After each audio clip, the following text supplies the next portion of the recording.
EOT के regarding आपको मालूम ही होगा। तो ये मैंने एग्जाम्पल के तौर पे एक पीआईयू का लॉगिन किया है और सबसे पहले मैं बात करता हूँ ईओटी की रिपोर्ट के बारे में। बेसिकली हमारी ये वो रिपोर्ट है जो हर यूजर, चाहे वो हमारा पीआईयू साइड से हो, चाहे आरओ लेवल हो, चाहे जीएम लेवल हो, सीजीएम, यहाँ तक कि चेयरमैन सर को भी यही रिपोर्ट दिखाई दी जाती है। आपका कोई भी डाटा हो, किसी भी यूजर के रिगार्डिंग हो, ईओटी के रिगार्डिंग अगर कोई डाटा एक्सट्रैक्ट किया जाता है या चेयरमैन ऑफिस से सर्कुलेट होता है या कुछ रिव्यू होता है, वो इसी रिपोर्ट के बेस पे वो लोग रिव्यू करते हैं।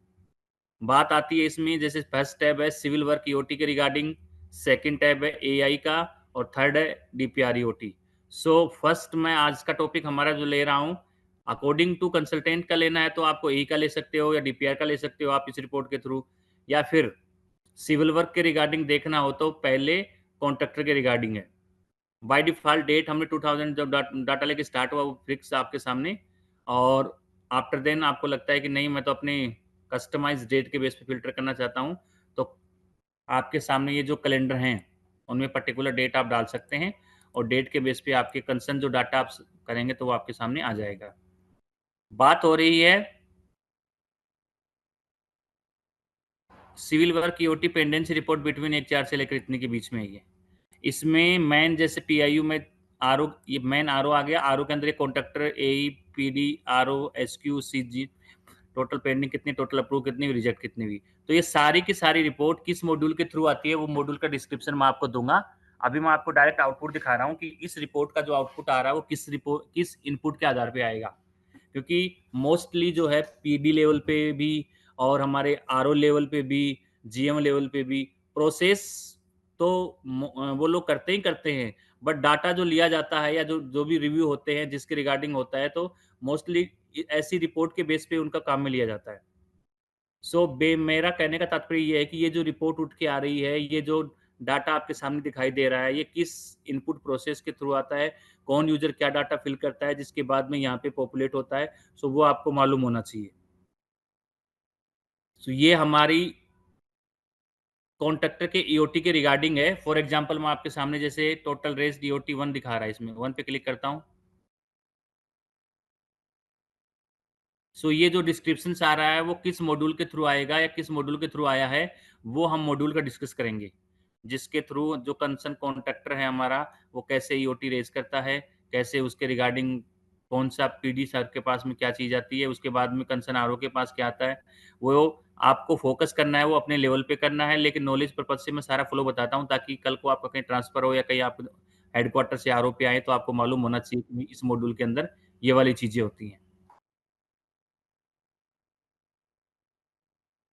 तो ये जो रिपोर्ट है, इस रिपोर्ट के अंदर जितने भी पैरामीटर्स दिखाए गए हैं, ये सारे के सारे पैरामीटर्स जो हमारे कैप्चर होते हैं वो हमारे ईओटी वाले मॉड्यूल से होते हैं। अब ईओटी वाला मॉड्यूल कैसे वर्क करता है उसके हम चलते हैं।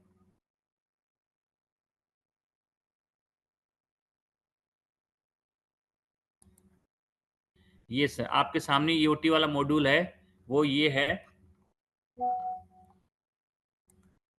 यहाँ पे सबसे पहले ईओटी का प्रपोजल होता है। आप लोग पीआई लेवल पे हैं, हम तो हेड ऑफिस में हैं, यहाँ पे आईटी डिवीजन से आप लोगों को ग्राउंड लेवल का ज़्यादा पता होगा कि ईओटी की प्रोसेस के रिगार्डिंग।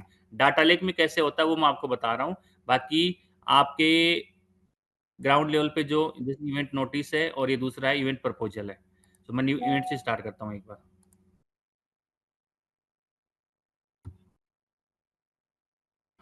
ये दोनों हमारे एसओपी हैं, वो कॉन्ट्रैक्टर की ईओटी से रिलेटेड है। पहला मैं आपको बता रहा हूँ इवेंट नोटिस के रिगार्डिंग, कैसे इवेंट के रेज करेंगे, उसके बाद में कैसे ईओटी लेंगे, उसके रिगार्डिंग हमारा आज का टॉपिक चलेगा। पहले इसमें जो यूजर अवेलेबल है वो फर्स्ट यूजर हमारा कॉन्ट्रैक्टर है, सेकंड यूजर एई लॉगिन से है, थर्ड यूजर हमारा आप लोग मतलब पीआई लॉगिन से है। जाना कहाँ से है, देखना कहाँ से है, उसका प्रोसीजर ये है कि आपका जो मेन डैशबोर्ड है, मेन डैशबोर्ड में या तो आप लोग प्रॉपर चैनल होता है कि टाइम मैनेजमेंट में जाएंगे, वहां से ईओटी बेस्ड नोटिस जो होता है वो आपके सामने ये वाला होगा, ईओटी इवेंट नोटिस। ये देखिए, अगर आपको अपने उसमें देखना है तो यहाँ पे आप जाएंगे और आपका जो मेन है वो ये है ईओटी इवेंट नोटिस। सो हम फ्लो पहले देखते हैं कि कॉन्ट्रैक्टर साइड से, आफ्टर देन एई साइड से, आफ्टर देन पीआईयू साइड से कौन कौन से इवेंट होंगे, कौन कौन सी फंक्शनलिटी होंगी, क्या एक्शन लिया जाएगा, कौन सा यूजर के पास में क्या ऑप्शन शो होगा, वो क्या एक्शन ले सकता है, ये सारा फ्लो हम देखेंगे। आपको नॉलेज पर्पज से कॉन्ट्रैक्टर और एई का मैं बताने जा रहा हूँ, आपको अपने पीआईयू लेवल पे पता होना चाहिए वैसे तो, लेकिन फिर भी फ्लो के रिगार्डिंग में सारा लेके चल रहा हूँ। सो यहाँ पे फर्स्ट है the below screen will appear in the contractor login on clicking of new button as highlighted in the red in below screenshot. तो ये आपके सामने जो विंडो दिखाई दे रही है, this is the window that are related to contractor side. ये कॉन्ट्रैक्टर साइड से विंडो है जहाँ पे आपको कंसर्न कॉन्ट्रैक्टर के रिगार्डिंग इंफॉर्मेशन दिखाई देगी। वहाँ पे कॉन्ट्रैक्टर को if they want to raise the new, तो यहाँ पे आपके सामने न्यू बटन आ रहा है जहाँ पे वो न्यू पे क्लिक करेंगे, जिसके रिगार्डिंग वो इवेंट के रिगार्डिंग डाटा फिल करने के लिए। A new button, a new form will appear the updating the events which is considered as a reason for delay. Clicking on the add button which is highlighted below screenshot will have the user to add multiple event. Event के regarding है कि उनको contractor side से EOT लेनी हो तो उनको events के रिगार्डिंग मल्टीपल टाइम इवेंट की एंट्री करनी होगी, तो वो कर सकते हैं। अब कैसे करेंगे, ये उनके सामने एक इनपुट फॉर्म है, इसमें जैसे यूपीसी है, प्रोजेक्ट मोड है, अपॉइंटमेंट डेट है, कंप्लीशन डेट है, ये सारी की सारी रीड ओनली मोड में है। इसमें वो कुछ नहीं कर सकते, उनके प्रोजेक्ट का नाम आ रहा है, उनको जो काम करना होगा वो नीचे वाले इवेंट डिटेल्स में जाएँगे, वन बाय वन इवेंट पे क्लिक करेंगे, ऐड जो बटन आ रहा है उस पे क्लिक करके अपनी इवेंट ऐड कर देंगे। आफ्टर देन ये सारा का सारा फॉर्म जैसे ही कंसर्न कॉन्ट्रैक्टर फिल करेगा, after then they will click on the submit button.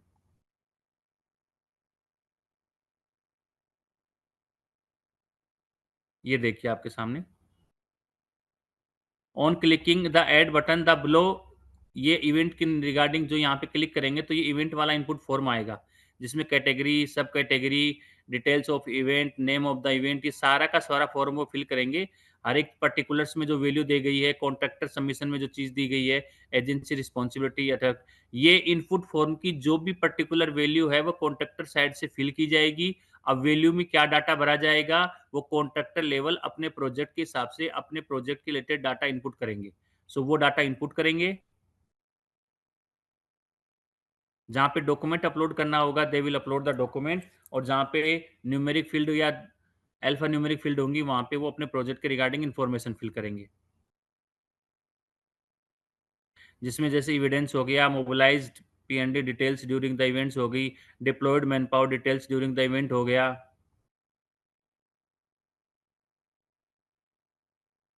After entering the event details, click the update button on the bottom right of the page as given in the below screenshot, and the information gets update and the user can see the form as displayed below. ये आपके सामने event notice के regarding है, जो मैंने बताया था, ये इवेंट फॉर्म फिल होगा और इस फॉर्म के रिगार्डिंग वो फिल करेंगे, जिसमें ये इवेंट उन्होंने जो फिल की थी वो सारा, ये जो फॉर्म दिखाई दे रहा है ये कॉन्ट्रैक्टर साइड से चल रहा है अभी। After entering the event details, click on the update button on the top right corner page shown in the above screenshot, and the information gets updated and the user can see the form as a displayed form. ये सारी की सारी process जो हो रही है input की, ये अभी हम कॉन्ट्रैक्टर साइड से कर रहे हैं। जैसे उन्होंने फर्स्ट टाइम सबमिट कर दिया, सबमिट करने के बाद में उनको लगता है कि अभी मुझे कुछ अपडेट करना है, तो अपडेट के रिगार्डिंग भी वो कर सकते हैं। After clicking the save button, the entry display like the below in the grid, and the user can update more events if encountered by clicking on the update button. कहने का मतलब यही है कि मैंने अगर फॉर्म फिल कर दिया है, फिल करने के बाद में मुझे लगता है कि कुछ छूट गया है, तो अपडेट पे जाके दोबारा से मैं कर सकता हूँ। After clicking on the submit button, noting function, noting का मतलब यही है कि आपको, आपसे मतलब जो यूज़र, यूज़र से मतलब मैं कॉन्ट्रैक्टर साइड से बात कर रहा हूँ, तो कॉन्ट्रैक्टर के रिगार्डिंग है कि ये फॉर्म सबमिट करने के लिए उनको डीएससी की ज़रूरत पड़ेगी, और डीएससी सबमिट करने के बाद में उसको कॉरेस्पोंडेंस डॉक्यूमेंट अपलोड कर देंगे। After clicking the submit button, noting function will appear as per annexure 1 where the user put remarks and upload correspondence document. और after final submission the status of form will be EOT notice submitted by contractor या CO as show below screen. Also the action button will be there on the screen for the user. With the help of this action button, the user can withdraw the form, please note that withdraw की functionality मैंने आपको बताई थी, चाहे वो हमारा कोई भी मॉड्यूल हो, इसके रिगार्डिंग नहीं है, चाहे हमारा कॉन्ट्रैक्टर साइड से हो, चाहे हमारा एई साइड से हो या कोई दूसरा मॉड्यूल हो, जब भी फर्स्ट टाइम विड्रॉ की फंक्शनलिटी हमारी तभी वर्क करेगी जब उसके सीनियर पर्सन या उसके अपर जो यूजर होता है, अगर उसने कोई एक्शन नहीं लिया हो, उस कंडीशन में वो विड्रॉ कर सकता है। चाहे वो हमारा फाइनेंस के रिगार्डिंग मॉड्यूल हो, चाहे वो हमारा अदर मॉड्यूल हो, कल मैंने जो बताया था आपको अर्ली आर्बिट्रेशन वाला, उसके रिगार्डिंग हो चाहिए, या फिर ये ईओटी सीओएस के रिगार्डिंग हो। कोई भी मॉड्यूल जिसमें विड्रॉ की फंक्शनलिटी अवेलेबल है, इट मीन्स विड्रॉ की फंक्शनलिटी तभी आपकी वर्क करेगी जब तक कि अपर पर्सन ने कोई एक्शन ना लिया हो। अगर एक्शन ले लिया हो, इन दैट कंडीशन में वो वर्क नहीं करेगा।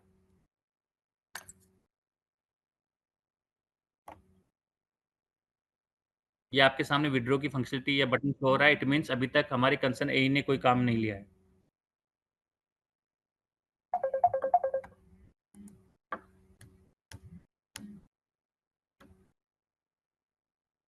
Next, once submitted by the, अब नेक्स्ट यूजर जो हमारा, ये जो मैंने अभी फंक्शनलिटी बताई आपको, ये सारी की सारी फंक्शनलिटी हमारी कॉन्ट्रैक्टर साइड से हो रही थी। अब हमारी functionality,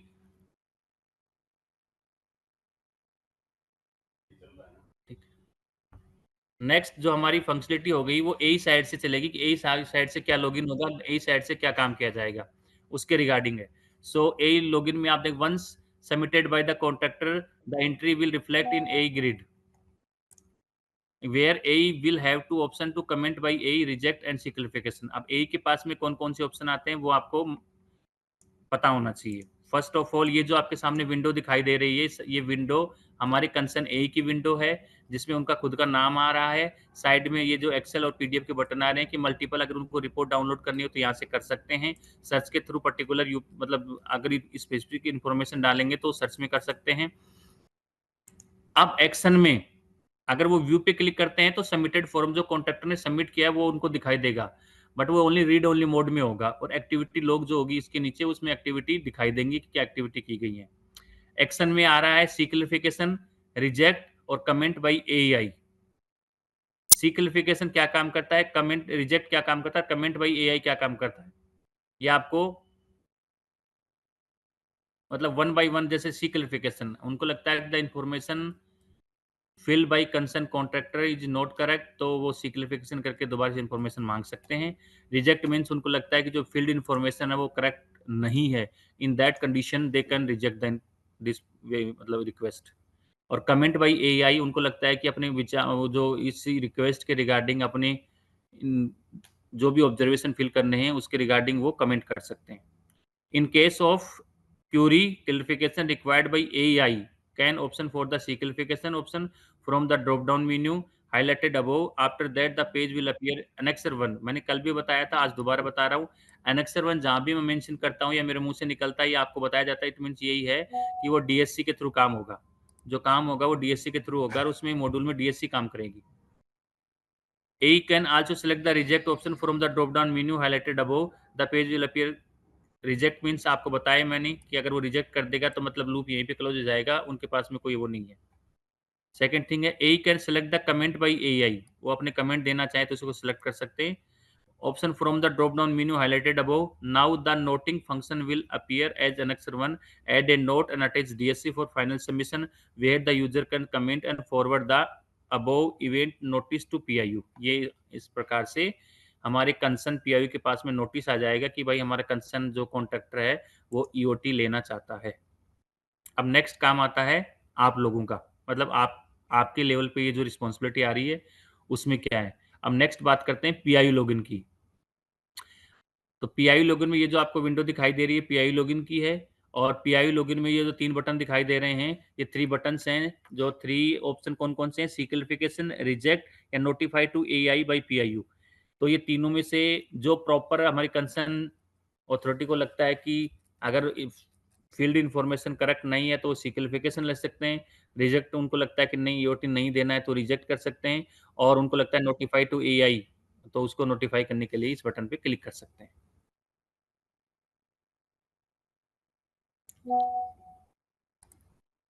After providing the comment and clicking the submit button, it gets submitted to PIU and PIU can see clarification, reject and notify to AI by PIU action. Seek clarification, reject और notify to AIU, ये 3 button मैंने आपको बताए हैं। In case of any query, in case of any query clarification required by PIU can option for the C clarification option from the drop down menu highlighted above. After that the page will appear as annexure 1. annexure 1 का मैंने बताया last time में कि आपको DSC काम में लेनी पड़ेगी, चाहे वो सी क्लिफिकेशन करना हो, चाहे वो रिजेक्ट करना हो, चाहे नोटिफाई टू एआई पीआईयू करना हो। तीनों ऑप्शन जो भी करेंगे उसके बाद आपको डीएससी काम में लेना पड़ेगा। PIU can also select the reject option from the drop-down menu highlighted above. The page will appear as the annexure 1. Third है PIU can select the notify to AEI by PIU option from the drop-down menu highlighted above, where the user can accept and the above request event notice is submitted by the contractor. Now the noting function will appear और उसके बाद से अपना वो add note करके DSC से काम करेंगे। So ये 3 ऑप्शन हमारे कंसर्न PIU सर के पास आते हैं, जिसमें सिक्लिफिकेशन, रिजेक्ट और नोटिफाई AIU। बेसिकली आप लोग प्रैक्टिकल कर चुके हो, आप लोग प्रैक्टिकल कर भी रहे हो। सो मैं ये चाह रहा हूँ कि हम इस मॉड्यूल को और भी कुछ क्यूरी हो तो आप मेरे से पूछ सकते हैं। बाकी मेरी तरफ से जो बताना हो मैं बता रहा हूँ आप लोगों को। After approval by PIU below grid, ये जो आपके सामने अप्रूव कर देंगे नोटिफाई टू पीआईयू, तो ये आपके सामने ये वाली विंडो आ जाएगी जिसमें हमने उसको अप्रूव कर दिया है। एक व्यू सबमिशन होता है, एक्टिविटी लॉग होता है। व्यू सबमिशन मीन्स कहीं भी आपको व्यू सबमिशन दिखाई दे, उस मीन्स ये होगा कि जो फॉर्म फिल किया गया वो रीड ओनली मोड में आपको देखना हो, चाहे वो कोई भी मॉड्यूल हो। उसमें व्यू सबमिशन का मतलब ये है कि एग्जिस्टिंग फॉर्म को व्यू मतलब रीड ओनली मोड में आपको दिखाई देगा वो। और एक्टिविटी लॉग मतलब जो जो यूजर ने या जिस जिस यूजर ने जिस लेवल पे जो काम किया वो आपको देखना हो तो आप एक्टिविटी लॉग के थ्रू देख सकते हो।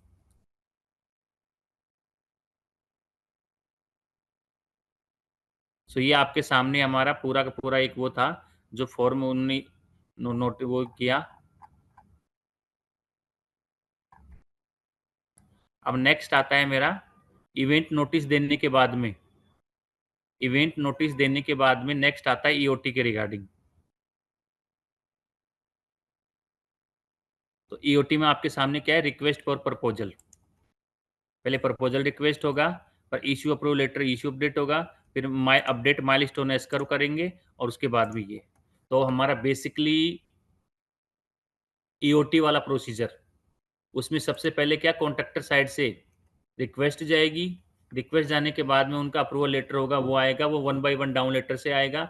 उसके बाद में अपडेट माइलस्टोन के रिगार्डिंग होगा, जिसमें माइलस्टोन के रिगार्डिंग एआई पीआईयू लेवल से या आरओ लेवल से जीएम लेवल से क्या काम होगा वो मैं आपको बताऊंगा। सो नेक्स्ट आपके सामने जो आ रहा है वो आ रहा है कि कैसे हमने अगर आपके सामने नोटिस दे दिया तो प्रपोजल ईओटी कैसे करेंगे।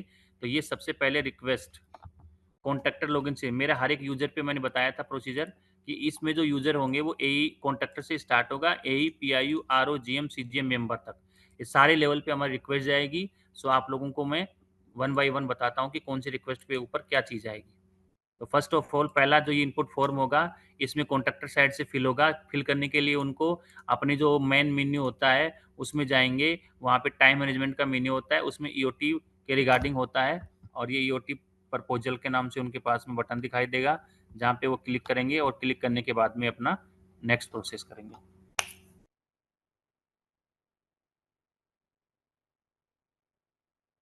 After then this is the contractor side window.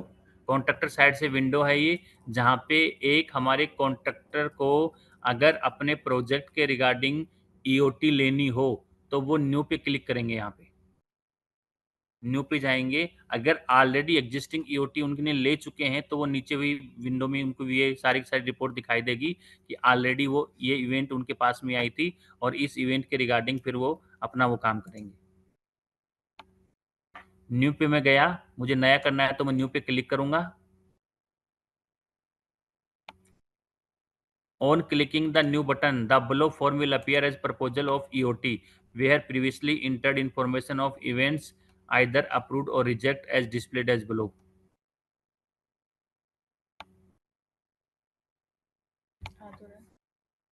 अरे यार तो इसमें आपके सामने सबसे पहले मैंने न्यू पे बटन पे क्लिक किया, तो न्यू पे क्लिक करने के बाद में मेरे सामने ये वाला फॉर्म ओपन हुआ और ये जो विंडो आपको मैं दिखा रहा हूँ ये हमारी कॉन्ट्रैक्टर साइड से विंडो है।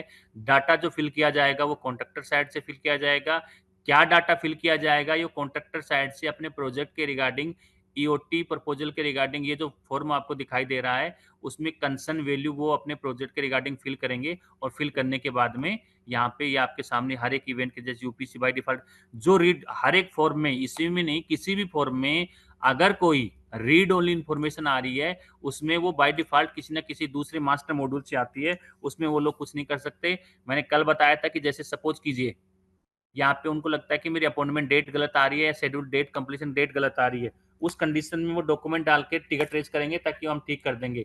यहाँ से रीड ओनली इंफॉर्मेशन कोई भी यूजर, चाहे आप नहीं, मतलब कॉन्ट्रैक्टर नहीं, ए बी, चाहे वो पीआई हो या आर ओ हेड ऑफिस, कोई भी यूजर हो, अगर उनके पास में कोई भी रीड ओनली इंफॉर्मेशन आ रही है और वो उनको लगता है कि नहीं ये रॉन्ग इन्फॉर्मेशन है, मुझे इसको अपडेट करवानी है, इन दैट सिचुएशन वो रेस टिकट करेंगे और कंसेंट डॉक्यूमेंट जिसमें ये चीज वैलिड हो या बता रखी हो या ये चीज इस अपने आपने में क्लियर हो रही हो कि भाई ये जो डेट बता रहे हैं, ये चीज बता रहे हैं, ये इस हिसाब से आएगी, तो वो इसमें मेंशन होगी, तो हम फिर आपको करेक्ट करवा देंगे उसको।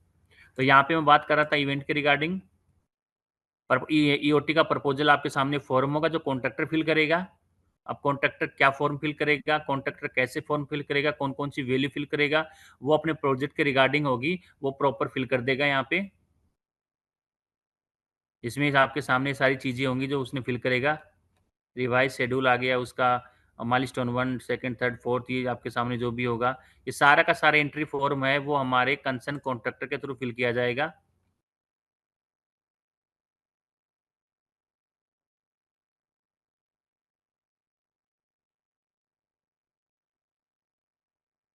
ये देखिए फिल करने के बाद में कुछ इन्फॉर्मेशन ऑलरेडी भरी हुई है ये, और ये जो वन बाय वन जैसे जैसे फिल करते जाएंगे ये उनको ऐसे दिखाई देगा।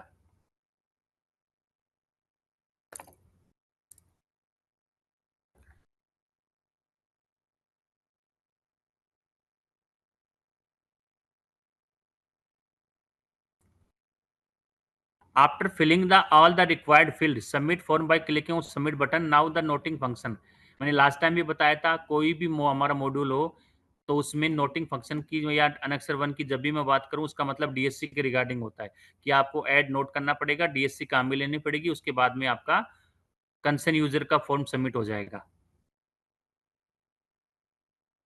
तो ये आपके सामने सबमिट करने के बाद में ये देखिए EOT proposal submitted by CO, action में विड्रॉ की फंक्शनलिटी आ रही है। विड्रॉ की फंक्शनलिटी तभी वर्क करेगी जब तक मेरा कंसर्न ए ने काम एक्शन टेकन कोई लिया नहीं हो, जैसे वो कर लेंगे ये विड्रॉ की फंक्शनलिटी हट जाएगी। और जब भी मेरा स्टेटस, मैं कॉन्ट्रैक्टर साइड से हूँ और मुझे ये देखना है कि मेरे ईओटी कहाँ पे है, या ए साइड से है या पीआईयू पे है या आरओ के पास में है या कंसर्न जीएम के पास में है या मेंबर के पास में है, रिजेक्ट हो गई या अप्रूव होगी, जो भी स्टेटस के रिगार्डिंग मुझे इन्फॉर्मेशन चाहिएगी, इन दैट सिचुएशन स्टेटस पे मैं देख सकता हूँ कि मेरा कंसर्न ईओटी का करंट में क्या स्टेटस है। After submission, the status of the form will be EOT proposal submitted by CO as shown above screenshot. Also, the action button will be on the screen for the user. With the help of this action button, the user can withdraw the form. Please note that once any action, मैंने जो बताया था कि अगर action ले लिया तो ये विड्रॉ का फंक्शन नहीं आएगा, नहीं तो आएगा। तो मेरा कॉन्ट्रैक्टर साइड से वो फॉर्म फिल किया गया। फिल करने के बाद में ए साइड से अब उसके पास में हम ए की विंडो ओपन करेंगे, ए अपना लॉगिन करेगा, लॉगिन करने के बाद में ए के पास में ये सामने वाली विंडो दिखाई दे रही है, ये सारी की सारी विंडो या जो फंक्शन या एक्शन या व्यू या जो दिखाई दे रहा है वो ए की विंडो है, जिसमें ए के पास में 3 बटन आ रहे हैं। पहला बटन है सी क्लेरिफिकेशन का, दूसरा रिजेक्ट का, तीसरा रिकमेंडेड टू पीआईयू। तो इन तीनों में अगर उनको लगता है कि कुछ जो all the information that are filled by concern contractor is not correct, उनको लगता है कि जो फॉर्म में वैल्यू फिल की गई उसमें कुछ वैल्यू इनकरेक्ट है, तो उस कंडीशन में वो दोबारा से सी क्लियरिफिकेशन कर सके तो वो कर देंगे। तो दोबारा से कॉन्ट्रैक्टर इसके रिगार्डिंग इन्फॉर्मेशन फिल करेगा कि भाई ये इन्फॉर्मेशन आपने गलत भरी थी और ए साहब इसको दोबारा मांग रहे हैं, तो सी क्लियरिफिकेशन काम में लिया जाएगा। सेकंड है रिजेक्ट की। रिजेक्ट रिगार्डिंग यही है कि अगर एई साहब को लगता है कि जो फॉर्म फिल किया गया वो सारा का सारा फॉर्म ही गलत है, अगर वो रिजेक्ट कर देंगे तो दोबारा से वो उनको रिक्वेस्ट रेज करनी पड़ेगी। ये लूप यहीं पे क्लोज हो जाएगा। थर्ड है रिकमेंडेशन रिकमेंडेड टू पीआईयू। उनको लगता है कि जो ईओटी ले रहे हैं वो बिल्कुल वैलिड है, इंफॉर्मेशन भी बिल्कुल वैलिड है, तो दिस इंफॉर्मेशन को या इस रिक्वेस्ट को वो पीआईयू पे फॉरवर्ड कर देंगे। आपके सामने नेक्स्ट मैं बताना चाहता हूँ, if in case of any Curie clarification required by AI, तो वो सी क्लियरिफिकेशन कर सकते हैं। और रिजेक्ट के रिगार्डिंग लूप यहीं पे क्लोज हो जाएगा। रिकमेंड टू पीआईयू, उनको लगता है कि इस इंफॉर्मेशन को आगे भेजना है तो रिकमेंड कर देंगे। In case where PIU issue provisional approval by AI, then another option will appear in the action button as the issue provisional approval to contractor option. On selecting the option, a pop-up will appear as shown in the below screenshot, where the user need to choose any one of the option in either generate letter या फिर upload letter to send provisional approval to the contractor. यहाँ पे आपके सामने है, तो वो आपके यही है कि कैसे उनको वो करना है, कैसे ये करना है।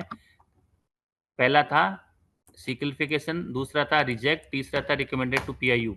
सो ये आपके सामने है।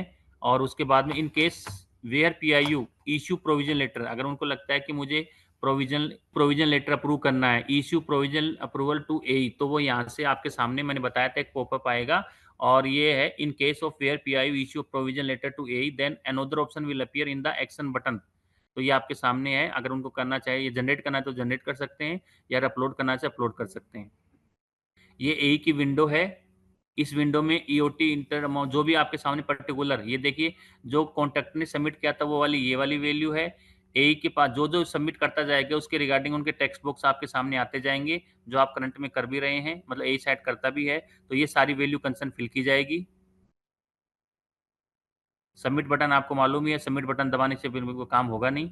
ये देखिए मैं जो बता रहा था अभी, वो इसके रिगार्डिंग ये है पीआईयू के पास में। नेक्स्ट है पीआईयू लॉगिन। तो पीआईयू लॉगिन में क्या क्या करना पड़ेगा? User able to take action seek clarification reject issue provision let approval to AE and recommended to RO. इसमें क्या क्या है? Action seek clarification, reject, issue provision approval to AE और रिकमेंड टू आरओ। तीनों ऑप्शन सेम है। जो मैंने बताया सिक्लिफिकेशन मीन्स वापस रिटर्न करना कि भाई मुझे कुछ इन्फॉर्मेशन चाहिए। रिजेक्ट का मतलब लूप यहीं क्लोज हो जाएगा। इशू प्रोविजनल अप्रूवल जो मैंने बताया था, या तो अपलोड कर सकते हैं, जनरेट कर सकते हैं। और रिकमेंड टू आरओ मतलब सब कुछ इन्फॉर्मेशन जो भरी थी कंसर्न एई ने, उसे हम आगे फॉरवर्ड करने जा रहे हैं। PIU can select the issue provisional approval to AE where schedule completion date is less than equal to 2 months. Damage for delay attributes to authority in to zero in EOT proposal, and both the warrant payment of damage as well as competent authority can know in event notice as the case in showing the below screenshot.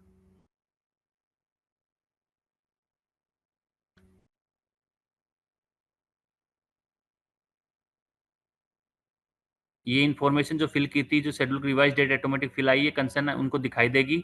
ये event notice के regarding है कि yes करना no करना है। On selection of the issue provisional approval by AI option, a pop-up will appear as shown in the below screenshot, where the user needs to choose any one of the option, either generate letter या फिर upload letter already पड़ा हुआ तो यहाँ से upload कर सकते हैं। ये विंडो कंसर्न पीआईयू को आप लोगों को दिखाई देती होगी, जिसमें approval provision letter by PIU होता है, जिसमें जनरेट लेटर या फिर अपलोड लेटर जो भी करना चाहें अकॉर्डिंग टू रिक्वायरमेंट के हिसाब से कर सकते हैं। और अगर उन्होंने कर रखा हो तो अप्रूवल लेटर को डाउनलोड करना है, वो करना है तो यहाँ से कर सकते हैं। उसके बाद में आरओ के पास जाएगा। आरओ भी अपने पर्टिकुलर वैल्यू को ये पहले पीआईयू के रिगार्डिंग रिकमेंड टू आरओ, और आरओ के पास में जो ऑप्शन आते हैं सिक्लिफिकेशन, रिजेक्ट या recommend to GMT. It means seek clarification same है, रिजेक्ट है वो भी सेम है, रिकमेंड का मतलब आगे कंसर्न जीएम को रिकमेंड करना तो उसके रिगार्डिंग रिकमेंड कर सकते हैं।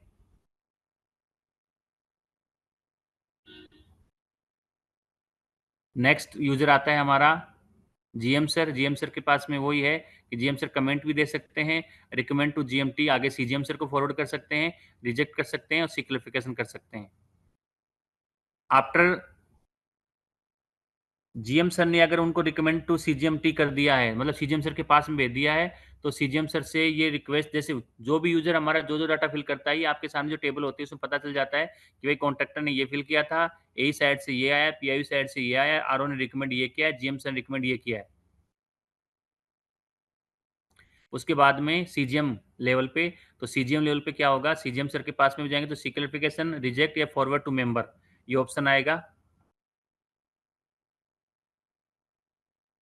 और मेंबर लॉगिन पे जाएँगे तो मेंबर लॉगिन के पास में भी अप्रूव, रिजेक्ट या सी क्लैरिफिकेशन, यहाँ पे जाके अप्रूव कर सकते हैं या फिर रिजेक्ट कर सकते हैं, ये वहाँ से हो जाएगा।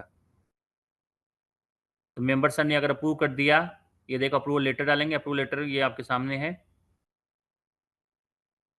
या तो वो जनरेट कर सकते हैं या ऑलरेडी जनरेटेड है उसको ब्राउज़ कर सकते हैं। अब सेकंड प्रोसेस स्टार्ट होती है, इश्यू अप्रूवल लेटर। अगर उन्होंने अप्रूव कर दिया तो उसके बाद में कंसर्न जो हमारे जीएम सर हैं, जीएम सर का लॉगिन होगा, हेडक्वार्टर में टेक्निकल जीएम सर हैं, उनके पास में इश्यू प्रोविजनल लेटर का ऑप्शन आता है, जहाँ से वो इश्यू करेंगे। या तो लेटर है तो ऑलरेडी ब्राउज़ कर लेंगे, अपलोड कर लेंगे, नहीं तो जनरेट करेंगे। ये फॉर्मेट उनके पास में होता है, अकॉर्डिंग टू दिस वो अपना काम करते हैं। और डीएससी मैंने बताया, कोई भी मॉड्यूल हो हमारा, उस अगर आपको सबमिशन कंप्लीशन करनी है तो डीएससी के बिना काम नहीं होगा, डीएससी मैंडेटरी है। वंस जीएम जीएम के बाद में आरओ के पास जाता है, आरओ सर के भी इश्यू प्रोविजन लेटर करते हैं। आरओ के बाद में नेक्स्ट हमारा पीआईयू लेवल पे आता है। अब on selecting of the option issue provision letter popup will appear, ये सेम जो फंक्शनलिटी आ रही है कि अब कैसे हमने ईओटी लेटर इश्यू करना है उसके रिगार्डिंग है। After submission by PIU, PIU के बाद में कंसर्न क्या होगा, after submission by PIU now a need to issue provision to contractor and display below in grade a grid. यहाँ से देखिए issue provision letter to contractor, ये कॉन्ट्रैक्टर को इश्यू कर देंगे। On selecting the option issue approval letter to contractor, a popup will appear with the upload a letter option as displayed, ये same option आ रहा है कि यहाँ पे वो करते हैं, अब लेटर अपलोड कर देंगे।